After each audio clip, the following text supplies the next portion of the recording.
This channel does not promote any violent, harmful, or illegal activities. All content provided by this channel is meant for an educational purpose only. আচ্ছা, বজ্রটনি ফসকা গেরো বলে একটা কথা আছে, জানেন তো? ভারত বাংলাদেশ সীমান্তের অবস্থা ঠিক তেমনই বলছেন সীমান্ত লাগোয়া এলাকার বাসিন্দারা। বাংলাদেশ জ্বলছে। এই অবস্থায় অনুপ্রবেশ ঘটলে এপারের পরিস্থিতি অশান্ত হবে না, তার কোনো কি নিশ্চয়তা আছে? বিএসএফ একটা ড্রোন ফুটেজ প্রকাশ করেছে, যাতে দেখা যাচ্ছে কিভাবে ওপার থেকে এপারে আসছেন বাংলাদেশিরা। দুই বাংলার সীমান্ত কতটা অরক্ষিত, শুরুতেই আজ সেই তথ্যই দেব আপনাদের।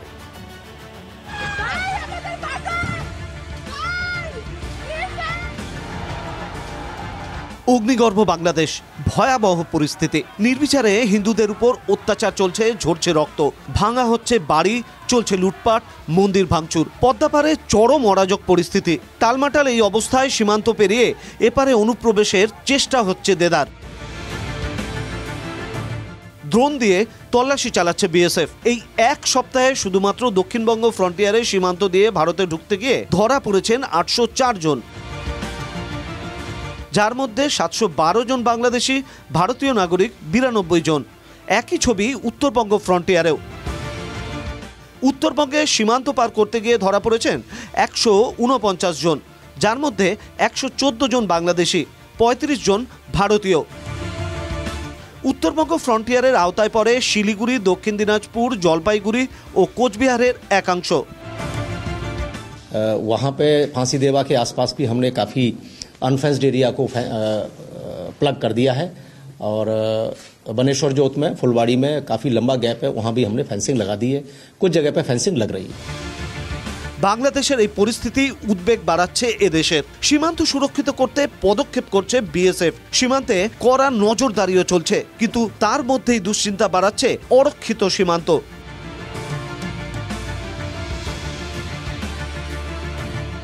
উত্তরবঙ্গ ও দক্ষিণবঙ্গ ফ্রন্টিয়ারের অধীনে বাংলাদেশ সীমান্ত 2217 কিলোমিটার, যার মধ্যে দক্ষিণ ফ্রন্টিয়ারের অধীনে স্থল সীমান্ত 913.324 কিলোমিটার, জল সীমান্ত 363.930 কিলোমিটার। এর মধ্যে 538 কিলোমিটারে কোনো কাঁটাতার নেই। অন্যদিকে উত্তরবঙ্গ ফ্রন্টিয়ারের অধীনে স্থল সীমান্ত রয়েছে 936.703 কিলোমিটার। এর মধ্যে উত্তরবঙ্গে 375 কিলোমিটারের অংশে কোনো কাঁটাতার নেই। এছাড়াও গুয়াহাটি ফ্রন্টিয়ার অধীনস্থ কোচবিহারে 177 কিলোমিটার সীমান্ত রয়েছে, যার মধ্যে কোচবিহারে প্রায় 50 কিলোমিটারের বেশি সীমান্ত কাঁটাতারহীন। বিস্তীর্ণ সীমান্তে কাঁটাতার না থাকা নিয়ে রাজনীতির পারদও চড়ছে। বিজেপির অভিযোগ, ফেন্সিং তৈরির জমি দেওয়া নিয়ে জটিলতা তৈরি করছে তৃণমূল সরকার। পাল্টা বিএসএফ এর দিকে দোষারোপ শাসকের। বিএসএফ কে জমি দিচ্ছে না, ভূ করে ঢুকছে।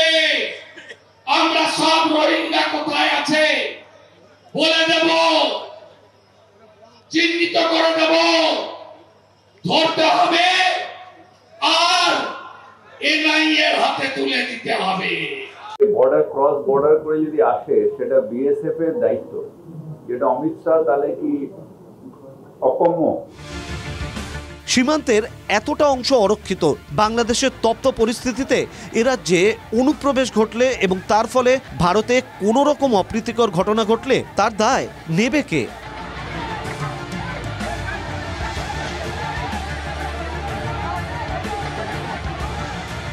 সব মিলিয়ে বিপাকে বিএসএফ এর জওয়ানরা।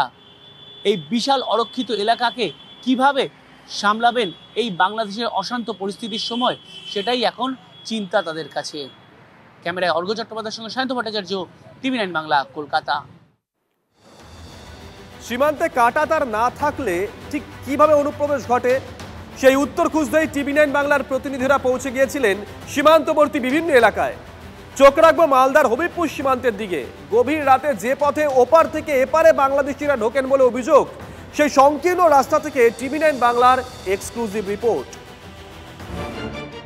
অশান্ত পদ্মাপার, এই পরিস্থিতিতে ভারত বাংলাদেশ সীমান্তে বিএসএফ এর নজরদারি আরও বেড়েছে ঠিকই, কিন্তু অনুপ্রবেশ আটকানো যাচ্ছে কি না। মালদার সীমান্ত লাগোয়া এলাকার বাসিন্দারা একথা মানতে চাইছেন না।